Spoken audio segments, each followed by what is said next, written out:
प्रधानमंत्री नरेंद्र मोदी ने कर्नाटक के तुमकुरू में हेलीकॉप्टर निर्माण कारखाना का किया लोकार्पण। कहा, अपनी रक्षा जरूरतों के लिए विदेशों पर निर्भरता होगी कम। मुख्यमंत्री हेमंत सोरेन ने दिल्ली में केंद्रीय ग्रामीण विकास मंत्री गिरिराज सिंह से मुलाकात कर विभिन्न योजनाओं के लिए मांगी वित्तीय सहायता।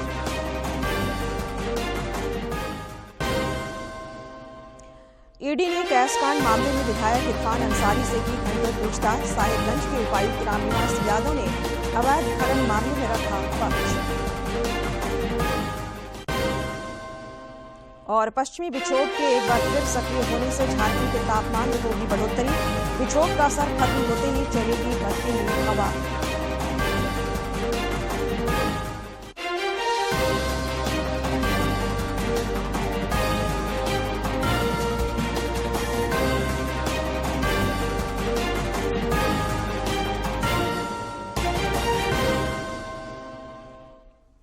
नमस्कार, खबरें झारखंड में आपका स्वागत है। मैं हूं संध्या देमता और अब समाचार विस्तार से। प्रधानमंत्री नरेंद्र मोदी ने आज कर्नाटक के तुमकुरू में हिंदुस्तान एरोनॉटिक्स लिमिटेड का हेलीकॉप्टर कारखाना राष्ट्र को समर्पित किया। इससे पहले उन्होंने औद्योगिक टाउनशिप की आधारशिला रखी।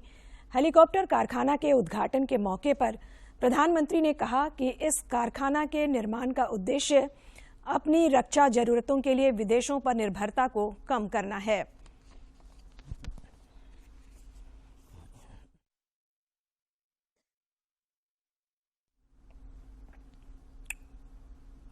ये जो विरासत छोड़ी उसे आज श्री सिद्धलिंगा महास्वामी जी आगे बढ़ा रहे हैं। मैं पूज्य संतों को नमन करता हूं। गुब्बी स्थित श्री चिदंबरा आश्रम और भगवान चन्नबसवेश्वर को भी मैं प्रणाम करता हूं। भाइयों और बहनों, संतों के आशीर्वाद से आज कर्नाटका के युवाओं को रोजगार देने वाले,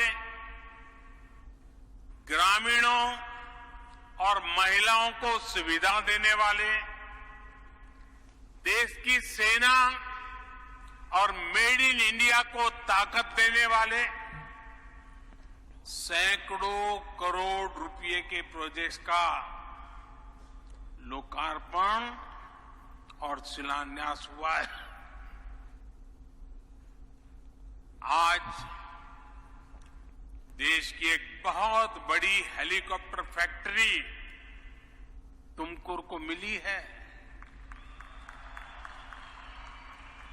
आज तुमकुरू इंडस्ट्रियल टाउनशिप का शिलान्यास भी हुआ है और इसके साथ साथ तुमकुरू जिले के सैकड़ों गांवों को पीने के पानी की स्कीमों पर भी काम शुरू हुआ है।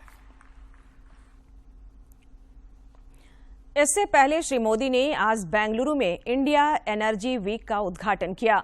इस अवसर पर उन्होंने 11 राज्यों और केंद्र शासित प्रदेशों में 84 आउटलेट्स पर E20 ईंधन की शुरुआत की। प्रधानमंत्री ने डिजिटल एक्सपीरियंस सेंटर की प्रदर्शनी का अवलोकन किया और ग्रीन मोबिलिटी रैली को हरी झंडी दिखाकर रवाना किया। श्री मोदी ने इंडियन ऑयल की अनबोटल्ड पहल के तहत यूनिफॉर्म को भी लॉन्च किया। कार्यक्रम को संबोधित करते हुए प्रधानमंत्री ने कहा कि सर्कुलर इकोनॉमी एक तरह से हर भारतीय की जीवन शैली का हिस्सा है। रिड्यूस, रीयूज और रिसाइकल का मंत्र हमारे संस्कारों में रहा है। एनर्जी ट्रांजिशन की तरफ भारत के बड़े प्रयास हमारी वैल्यूज को भी रिफ्लेक्ट करते हैं। सर्कुलर इकोनॉमी एक तरह से हर भारतीय की जीवन शैली का हिस्सा है। रिड्यूस, रीयूज और रिसाइकल का मंत्र हमारे संस्कारों में रहा है। आज इसका ही एक उदाहरण हमें यहां भी देखने को मिला है। प्लास्टिक की वेस्ट बॉटल्स को रिसाइकल करके जो यूनिफॉर्म बनाई गई है, आपने उसे देखा है। फैशन की दुनिया के लिए, सुंदरता की दुनिया के लिए उसमें कोई कमी नहीं है। हर साल 10 करोड़ ऐसी बॉटल्स की रिसाइकलिंग का लक्ष्य पर्यावरण की रक्षा में बहुत मदद करेगा। ये मिशन लाइफ यानी लाइफस्टाइल फॉर एनवायरमेंट को भी मजबूती देगा, जिसकी दुनिया को आज बहुत आवश्यकता।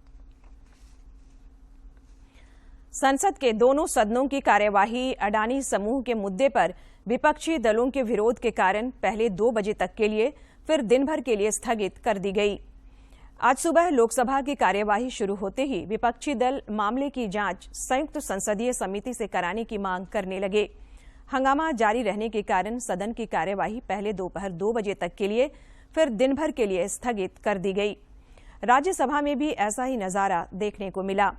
सभापति जगदीप धनखड़ ने अडानी समूह के मुद्दे पर विपक्षी दलों के स्थगन नोटिस को अस्वीकार कर दिया। इसके बाद विपक्षी सदस्यों ने शोर मचाया। हंगामा जारी रहने पर सभापति ने सदन की कार्यवाही पहले दोपहर 2 बजे तक के लिए, फिर दिन भर के लिए स्थगित कर दी। केंद्रीय महिला एवं बाल विकास मंत्री स्मृति ईरानी ने आज लोकसभा में रांची संसदीय क्षेत्र में संचालित आंगनबाड़ी केंद्रों के संदर्भ में विस्तृत जानकारी दी। स्थानीय सांसद संजय सेठ के एक सवाल पर उन्होंने कहा कि रांची संसदीय क्षेत्र में 1162 आंगनबाड़ी केंद्र खोले गए हैं, जिसके संचालन के लिए केंद्र सरकार हर साल एकमुश्त राशि देती है। यह राशि आंगनबाड़ी सेविकाओं के मानदेय के अलावा मेडिसिन किट, स्कूल पूर्व किट, वर्दी, किराया और उपकरण के लिए दी जाती है, जिसे खर्च करने की जिम्मेवारी जिला प्रशासन पर होती है। मुख्यमंत्री हेमंत सोरेन और ग्रामीण विकास मंत्री आलमगीर आलम ने आज नई दिल्ली में केंद्रीय ग्रामीण विकास एवं पंचायती राज मंत्री गिरिराज सिंह से मुलाकात कर आवास, 15वें वित्त आयोग तथा मनरेगा समेत अन्य योजनाओं के लिए वित्तीय सहायता की मांग की। इस दौरान योजनाओं की अद्यतन स्थिति पर भी चर्चा हुई।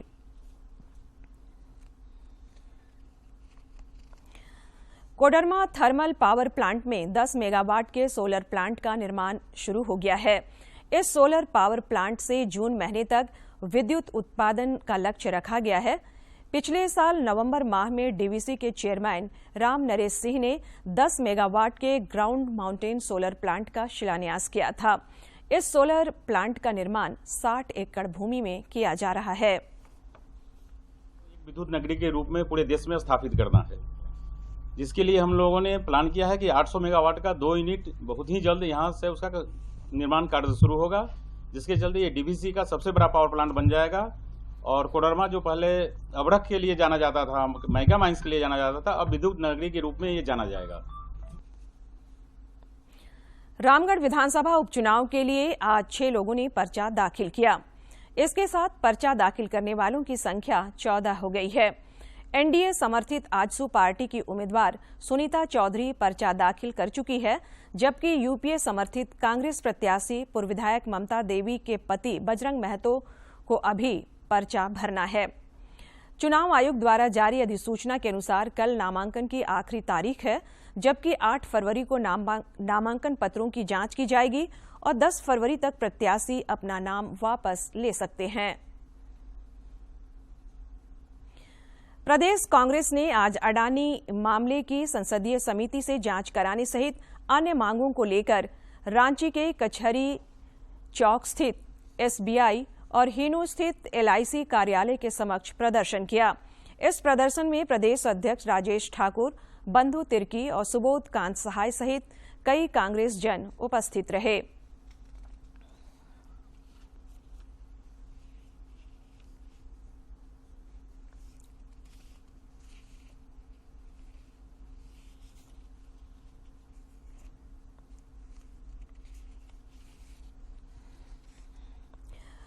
ईडी ने आज कैश कांड मामले में कांग्रेस विधायक इरफान अंसारी से कई घंटों तक पूछताछ की।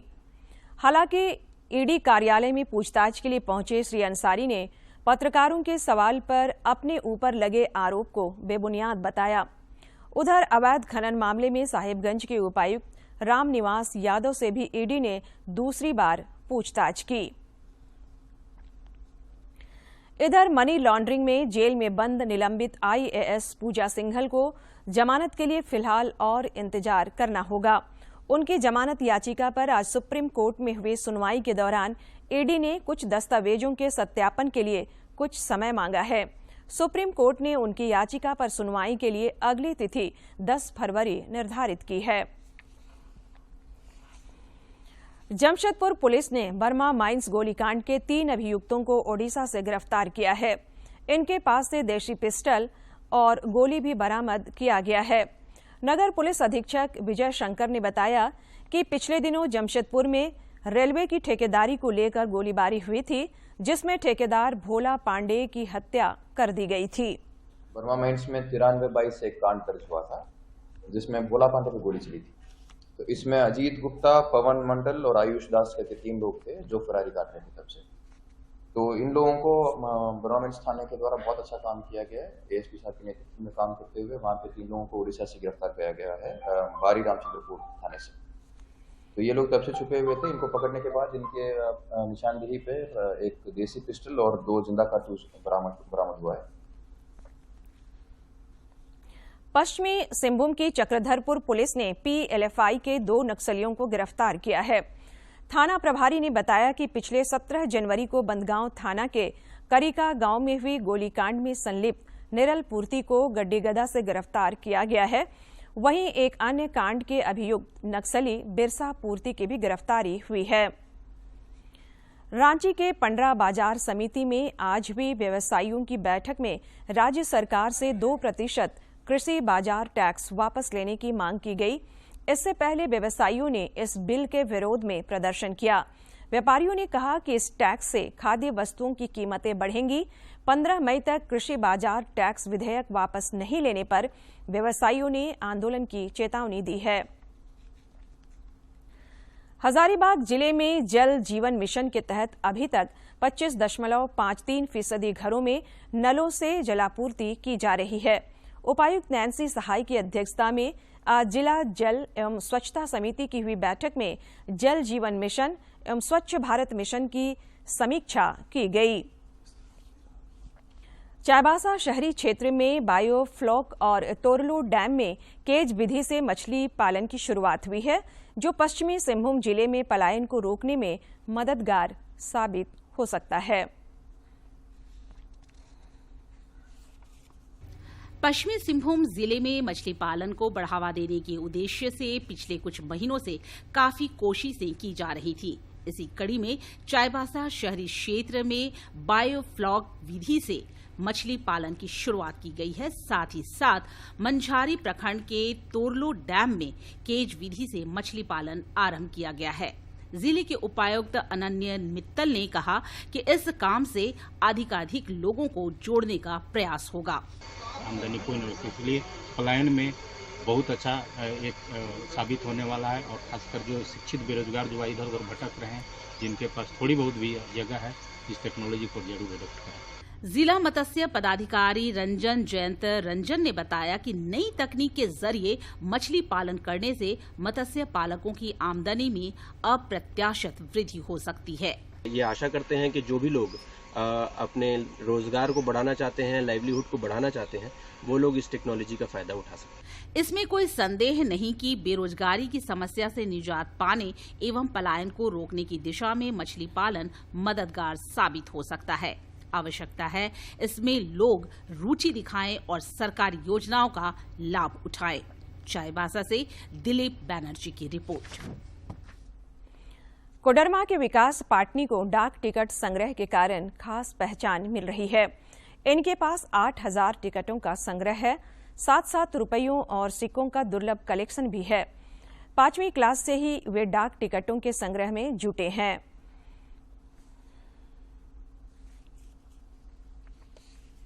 कोडरमा के झुमरी तलैया के रहने वाले व्यवसायी विकास पाटनी साल 1990 से डाक टिकटों का संग्रह कर रहे हैं और अब तक उनके पास 8000 टिकटों का कलेक्शन हो चुका है।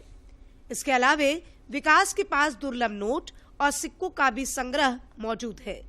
ऐसा कलेक्शन बढ़िया, बहुत कलेक्शन हुआ और इस प्रकार एकदम वो हुआ, जमा होते गया और इस प्रकार जमा होते होते 8,000 से ऊपर तो स्टैम्प जमा हो गए। विकास की पत्नी शिल्पा बताती हैं कि शुरुआत में उनके पति की ये आदत उन्हें बेकार लगती थी, लेकिन अब उन्हें भी इसकी कीमत का पता चल चुका है। इस शौक ने उनके पति का नाम Guinness book of world record में दर्ज कराया है। तो शुरू में ये फालतू की चीजें लगती थी, ऐसा लगता था कि क्या बकवास करते हैं, लेकिन जैसे जैसे मुझे इसकी वैल्यू पता चली कि स्टैम्प्स की वैल्यू क्या होती है और ये सिक्कों और ये डाक टिकट ये सब चीज की वैल्यू क्या होती है, तो मुझे लगा कि नहीं, ये तो बहुत अच्छा कर। पिता के पास डाक टिकट, सिक्के और नोट का दुर्लभ संग्रह होने से विकास की बेटियों को भी गर्व है। उनका मानना है कि सोशल मीडिया और ऑनलाइन ट्रांजैक्शन के दौर में ऐसा संग्रह आने वाली पीढ़ियों के लिए एक अनूठे उपहार के समान है। मुझे बहुत अच्छा लगता है बिकॉज जो चीज़ें पापा के पास है किसी के पास बहुत ही रेयर होगा, बहुत ही कम लोग होते हैं ये चीज़ के शौकीन। और प्लस आज फर्स्ट थिंग कि मैं ये बोलूँगी, जब ऑनलाइन अब आने वाला जनरेशन सिर्फ ऑनलाइन ट्रांजेक्शन पे सारी चीज़ें होगी। मुझे बहुत अच्छा लगता है कि मैंने पहले जमाने के जैसे कितने लोग हैं, पापा के जनरेशन तक के मैंने स्टैम्प्स देखे हैं, कॉइन्स देखे हैं, नोट्स देखे, जो बहुत सारे मुझे लगता है आज के जनरेशन ने नहीं देखा होगा। पुराने डाक टिकट, नोट और सिक्के सभ्यता और संस्कृति की पहचान समेटे हुए होते हैं, जो हमें इतिहास को और भी करीब से समझने का मौका देते हैं। इतिहास में झांककर वर्तमान को और खूबसूरत बनाया जा सकता है, जिसमें विकास पाटनी का ये दुर्लभ संग्रह काफी उपयोगी हो सकता है। कोडरमा से गजेंद्र बिहारी सिन्हा की रिपोर्ट। राज्य के मौसम में बदलाव आगे भी जारी रहेगा, जिससे लोगों को ठंड से निजात नहीं मिलने वाली है। मौसम विभाग के अनुसार अगले कुछ दिनों में पश्चिमी विक्षोभ के कारण 2 बार मौसम में बदलाव देखने को मिलेगा। पहला विक्षोभ का असर आज से दिखेगा, जबकि दूसरा विक्षोभ 8 फरवरी से अपना असर दिखाएगा। इस दौरान कुछ इलाकों में बादल छाए रहेंगे। सर्द हवा के थमने से तापमान में तेजी आएगी, लेकिन विक्षोभ का असर खत्म होते ही बर्फीली हवा का असर देखने को मिलेगा। और अब एक नजर डालते हैं प्रमुख शहरों के आज के तापमान पर। राजधानी रांची का अधिकतम तापमान 28.2 और न्यूनतम 11.1 डिग्री सेल्सियस रिकॉर्ड किया गया। जमशेदपुर का अधिकतम तापमान 32 और न्यूनतम 12.2 तथा डाल्टनगंज का अधिकतम तापमान 31.6 और न्यूनतम तापमान 10.5 डिग्री सेल्सियस रिकॉर्ड किया गया। और अब कुछ खबर राज्य के विभिन्न जिलों से।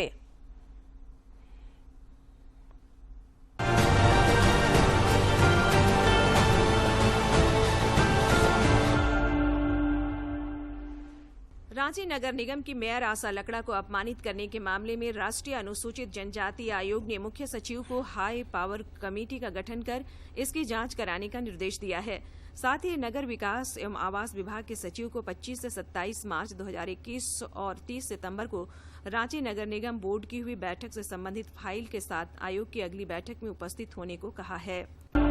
मध्य प्रदेश में आयोजित होने वाले खेलो इंडिया यूथ गेम्स की 5वीं श्रृंखला में झारखंड का प्रतिनिधित्व करने के लिए खिलाड़ियों का 7 सदस्यीय थोंग टा दल धनबाद रेलवे स्टेशन से जबलपुर के लिए रवाना हुआ। इसमें महिला खिलाड़ियों में पूनम कुमारी, राधिका सहाय, समृद्धि और पल्लवी कुमारी तथा एक पुरुष खिलाड़ी सौरभ भारती के अलावा टीम के मैनेजर ममता पांडे एवं कोच रंजीत केशरी शामिल हैं। धनबाद के जोगता थाना क्षेत्र के जंगल में बम फटने से 4 बच्चे घायल हो गए हैं। चारों बच्चे जंगल में बेर तोड़ने गए थे। इसी बीच धमाका हुआ है, चारों उसकी चपेट में आ गए। घायलों में जिशान अंसारी, सोहराब, समर और शशांक शामिल हैं। इन बच्चों को इलाज के लिए स्थानीय अस्पतालों में भर्ती कराया गया है। पुलिस मामले की छानबीन कर रही है। धनबाद डेहरी ऑनसोन इंटरसिटी में आरपीएफ और सीबीआई की टीम ने महिलाओं के बैग से सामान चुराने वाले 4 अपराधियों को गिरफ्तार किया है। सभी अपराधी बिहार के रहने वाले हैं। ये महिला यात्रियों को सामान उठाने में मदद कर पहले उन्हें विश्वास में लेते थे, फिर मौका देखकर उनका सामान चंपत कर देते थे। चारों अपराधियों को जीआरपीएफ के हवाले कर दिया गया है। रांची के करमटोली स्थित आईएमए भवन में इंडियन मेडिकल एसोसिएशन और झासा की संयुक्त बैठक हुई, जिसमें medical protection act, clinical establishment act लागू करने सहित राज्य सरकार से पूर्व में की गई विभिन्न मांगों पर चर्चा हुई। साथ ही जामताड़ा के सिविल सर्जन पर विधायक इरफान अंसारी द्वारा की गई अभद्र टिप्पणी पर विरोध प्रकट किया गया। बिरसा कृषि विश्वविद्यालय में आयोजित 3 दिवसीय एग्रोटेक किसान मेला का समापन हो गया। समापन समारोह को संबोधित करते हुए विधानसभा अध्यक्ष रविन्द्रनाथ महतो ने कहा कि झारखंड के किसान दुनिया के अन्य देशों के किसानों से अधिक मेहनती हैं, लेकिन उन्हें अपनी कृषि लागत का उचित मूल्य नहीं मिल पाता है। उन्होंने कहा कि किसान खेती से विमुख न हो, इसके लिए उन्हें अधिक सम्मान देने, कृषि विज्ञान से जोड़ने और उनकी खेती से संबंधित समस्याओं को दूर करने की जरूरत है। रांची के उपायुक्त सह जिला निर्वाचन पदाधिकारी राहुल कुमार सिन्हा ने आज मोरहाबादी स्थित ईवीएम वेयर हाउस का निरीक्षण किया। इस दौरान जिला उप निर्वाचन पदाधिकारी मेरी मड़की उपस्थित थी। उपायुक्त ने उन्हें वेयर हाउस के संदर्भ में कई आवश्यक दिशा निर्देश दिए। रांची के उपायुक्त राहुल कुमार सिन्हा ने राज्य विशिष्ट स्थानीय आपदा योजना के तहत क्षतिपूर्ति मुआवजे के भुगतान के लिए 7 लाख रुपये आवंटन की स्वीकृति दी है। इससे तमाड़ अंचल के 4 प्रभावितों को मुआवजे का भुगतान किया जाएगा। तमाड़ के अंचलाधिकारी को मुआवजे का भुगतान कर उपयोगिता प्रमाण पत्र सौंपने का निर्देश दिया गया है। रांची जिले के तमाड़ थाना क्षेत्र में कल देर रात रांची टाटा राष्ट्रीय राजमार्ग पर रिलायंस पेट्रोल पंप के समीप राजस्थान की ट्रेलर खाई में गिर गई, जिससे सड़क किनारे ट्रक की मरम्मत करवा रहे उप चालक की मौके पर मौत हो गई। जानकारी के अनुसार उक्त ट्रक ब्रेकडाउन होने के कारण सड़क के किनारे खड़ी थी।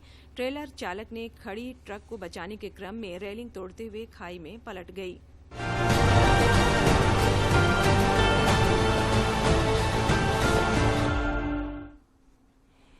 बोकारो के उपायुक्त कुलदीप चौधरी की अध्यक्षता में आज हुई बैठक में सावित्रीबाई फूले किशोरी समृद्धि योजना की समीक्षा की गई।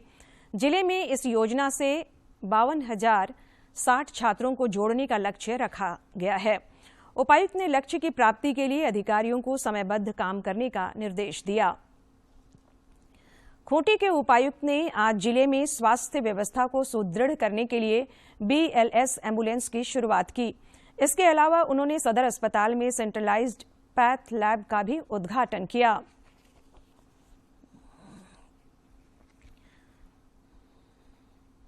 राष्ट्रीय फाइलेरिया विलोपन कार्यक्रम के तहत हजारीबाग जिले के चुरचू सामुदायिक स्वास्थ्य केंद्र में 10 से 25 फरवरी तक शिविर का आयोजन किया जाएगा।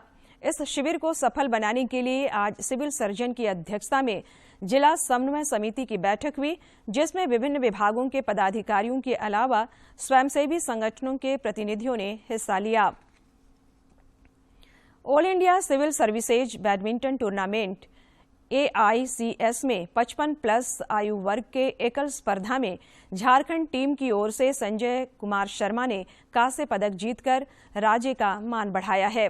तीसरे स्थान के लिए हुए कल के मैच में संजय कुमार शर्मा ने बिहार के नीरज कुमार को 21-8 और 21-7 से हराया। और अब देखते हैं कि वो खास है इतिहास में आज का दिन। 6 फरवरी साल 2022 को स्वर साम्राज्ञी लता मंगेशकर का निधन हुआ। लता मंगेशकर देश की सबसे लोकप्रिय पार्श्व गायिका रहीं, जिनका 6 दशकों का संगीतमय सफर उपलब्धियों से भरा रहा। लता ने 30 से ज्यादा भाषाओं में फिल्मी और गैर फिल्मी गाने गाए। उन्हें राष्ट्र की आवाज और स्वर कोकिला के नामों से अलंकृत किया गया। संगीत में अद्वितीय योगदान के लिए लता मंगेशकर को साल 1969 में पद्म भूषण, साल 1989 में दादा साहेब फाल्के अवार्ड, साल 1999 में पद्म विभूषण, साल 2007 में लीजन ऑफ ऑनर और साल 2001 में भारत के सर्वोच्च नागरिक सम्मान भारत रत्न से नवाजा गया। 6 फरवरी साल 1890 को खान अब्दुल गफ्फार खान का जन्म स्वतंत्रता पूर्व अविभाजित भारत में हुआ था। उन्होंने स्वतंत्रता संग्राम में गांधी जी के साथ कई आंदोलनों में भाग लिया। अपनी कार्यकुशलता और देशभक्ति के चलते उन्हें सरहदी गांधी यानी सीमांत गांधी के नाम से जाना गया। विनम्र गफ्फार ने सदैव स्वयं को एक स्वतंत्रता संघर्ष का सैनिक मात्र कहा, लेकिन उनके प्रशंसकों ने उन्हें बादशाह खान कहकर पुकारा। वे आजादी की लड़ाई में कई बार जेल भी गए। साल 1987 में उन्हें भारत रत्न से नवाजा गया।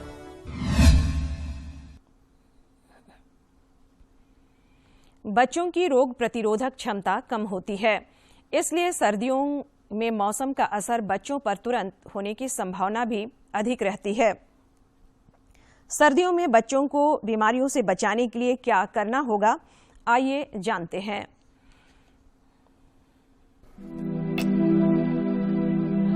सर्दियों का मौसम है, ऐसे में स्वास्थ्य को लेकर कई खतरे बढ़ जाते हैं। जैसे जैसे ठंड बढ़ती है, बच्चों के लिए स्वास्थ्य को लेकर मुश्किलें भी बढ़ सकती हैं। वैसे तो सर्दी का प्रभाव सभी पर होता है, लेकिन बच्चों पर इसका प्रभाव अधिक होता है क्योंकि उनकी रोग प्रतिरोधक क्षमता विकसित हो रही है।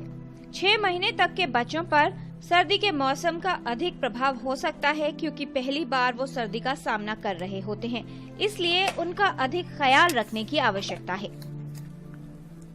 ठंडी के मौसम में नवजात शिशुओं को सर्दी से बचाना अत्यंत आवश्यक है, परंतु कुछ चीज़ों का ध्यान रखें जिससे कि सर्दी आपके बच्चों के लिए घातक ना हो।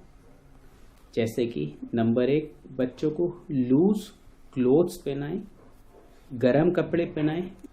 बच्चों को हर 2 से 3 घंटे में दूध पिलाते रहें, स्पेशली 1 महीने से नीचे बच्चों को, जिससे कि वो एक्सेस कपड़ों में डिहाइड्रेट ना हो। इस दौरान बच्चों की स्किन काफ़ी ड्राई हो जाती है, तो कोशिश करें कोई सा भी एक सॉफ्ट मॉइस्चराइज़र इनके शरीर पे 1 या 2 बार जरूर लगाएं, या सिंपल हल्के हाथों से नारियल का तेल या ओलिव ऑयल हल्के हाथों से अप्लाई कर दें। बच्चों में समस्या हो तो अधिक सतर्क रहने की जरूरत है। ऐसे में लक्षणों को पहचानना और तुरंत इलाज करवाना जरूरी है।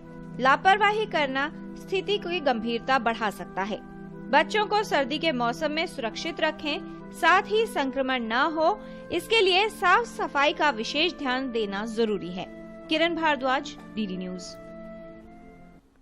अंत में मुख्य समाचार एक बार फिर।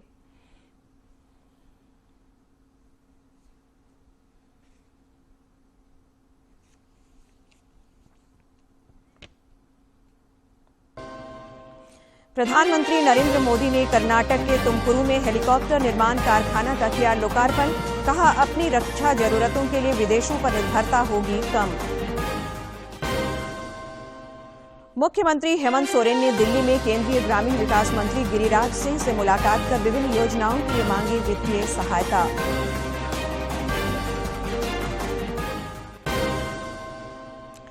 ईडी ने कैश कांड मामले में विधायक इरफान अंसारी से की घंटों पूछताछ। साहिबगंज के उपायुक्त रामनिवास यादव ने अवैध खनन मामले में रखा पक्ष। और पश्चिमी विक्षोभ के एक बार फिर से सक्रिय होने से झारखंड के तापमान में होगी बढ़ोतरी। विक्षोभ का असर खत्म होते ही चलेगी बर्फीली हवा।